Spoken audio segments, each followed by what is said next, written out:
कीमत पर चाहे मुझे उसके लिए कुछ भी करना पड़े, मगर मुझसे उसकी शादी नहीं हुई तो फिर कहीं भी नहीं होगी।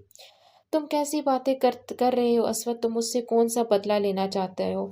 मैं कोई बदला नहीं लेना चाहता, मुझे सिर्फ़ उससे शादी करनी है और अगर ये शादी ना हुई तो मैं भी मशाल की तरह खुद को शूट कर लूँगा, मगर उसको बचने नहीं दूँगा।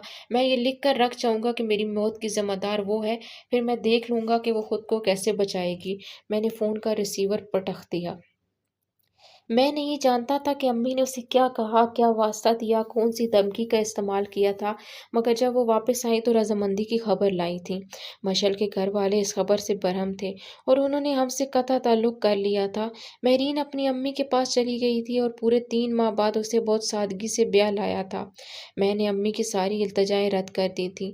वो उसकी शादी बहुत धूम-धाम से करना चाहती थी, मगर मुझे किसी धूम-धाम की ज़रूरत नहीं थी। ये बात खुशी के एहतमाम होते हैं